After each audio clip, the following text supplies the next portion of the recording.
ایک ہے سجدہ عبادت اور ایک ہے سجدہ تحیت۔ سجدہ عبادت تو کسی شریعت میں مشروع نہیں رہا، یعنی کوئی بھی اللہ کے سوا کسی اور کو سجدہ کرے تو یہ کبھی بھی مشروع نہیں رہا، کیونکہ یہ تو شرک ہے سیدھا سیدھا، اور شرک کبھی بھی اس کی اجازت نہیں کہ اب کر لو، تھوڑی دیر کر لو یا ایک دفعہ کر لو، اجازت ہی نہیں۔ رب تبارک و تعالی کے علاوہ کسی اور کو عبادت کے لائق سمجھنا، عبادت کے لائق جاننا، عبادت اس کی کرنا، اللہ کی ذات اور صفات میں اللہ جیسا کسی اور کو بنا لینا تو یہ شرک ہے، اس کی کبھی بھی اجازت نہیں۔ سارے انبیاء دعوت یہی لے کر آئے کہ یہ شرک کی توڑ کریں، اللہ کی طرف لوگوں کو متوجہ کریں، اور اللہ کے سوا اگر کسی کی معاذ اللہ کوئی عبادت کرتا ہے، پوجتا ہے یا سجدہ عبادت کرتا ہے تو یہ بالکل شرک ہے اور اس کی ہرگز ہرگز اجازت نہیں۔ اگر کوئی عبادت کے لیے اللہ کے سوا کسی کو سجدہ کرے گا تو وہ دائرہ اسلام سے خارج ہو جائے گا۔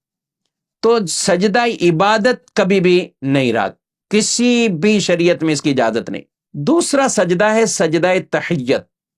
یعنی تعظیم کے لیے۔ تو حضرت آدم علیہ السلام کی تعظیم کے لیے اللہ نے فرشتوں کو حکم دیا،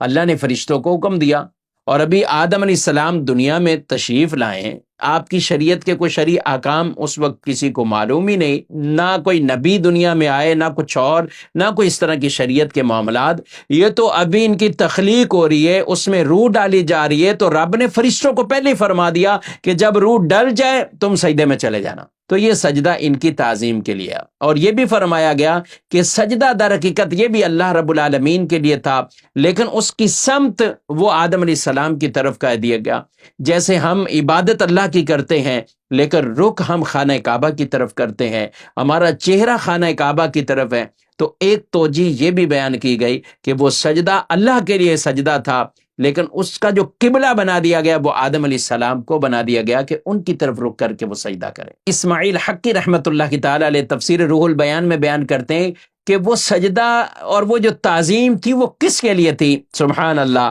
آپ فرماتے ہیں یہ سجدہ در حقیقت اس نور محمدی صلی اللہ علیہ وسلم کے لیے تھا جو آدم علیہ السلام کی پیشانی میں چمک رہا تھا۔ سبحان اللہ، یعنی حضور علیہ السلام کی شان کے لیے، تعظیم کے لیے، رفعت اور مقام کے لیے وہ نور جو آدم علیہ السلام کی پیشانی میں نور محمدی چمک رہا تھا، یہ سجدہ حقیقتاً اس نور محمدی کو یہ سجدہ ہوا۔ تو یہ سجدہ تعظیمی، یہ تحیت کے لیے یہ سجدہ تھا۔ ہماری شریعت میں یہ بھی جائز نہیں۔ جی ہاں، نبی پاک صلی اللہ علیہ وسلم سے جب صحابہ نے کہا کہ حضور ہمیں بھی اجازت دیں تو فرمایا نہیں، کوئی اللہ کے سوا کسی اور کو سجدہ کرے تو پھر میں بیوی کو کہتا اپنے شوہر کو سجدہ کیا کرے، لیکن یہ اجازت نہیں دی آپ صلی اللہ علیہ وسلم نے، اس کی پرمیشن بھی نہیں دی۔ تو نبی پاک صلی اللہ علیہ وسلم کی ذات اقدس، اسی طرح صحابہ، اسی طرح اولیاء، کسی کے لیے بھی سجدہ تعظیمی اس امت محمدی صلی اللہ علیہ وسلم اس کی اجازت نہیں ہے۔ اسی طرح کسی مزار کے سامنے سجدہ کرنا، مزار پر جا کر سجدہ کرنا، یا کوئی کسی معاذ اللہ کوئی جاہل پیر کے سامنے اگر اس طرح سجدہ کرتا ہے تو اس کی اجازت نہیں ہے، اس کی قطعاً اجازت نہیں۔ ہم دین اسلام کی بالکل واضح تعلیم جو ہم آپ تک پہنچا رہے ہیں، اور ہمارے اسلاف نے یہی کتابوں میں درج کیا ہے اور یہی کتابوں میں لکھا ہے۔ اگر کوئی اپنی کم علمی کی وجہ سے، اپنی جہالت کی وجہ سے کوئی کسی جگہ سجدہ کرتا ہے، معاذ اللہ اگر کوئی مزار کو سجدہ کر رہا ہے یا کوئی کسی پیر کو سجدہ کر رہا ہے، بالفرض ہو سجدہ،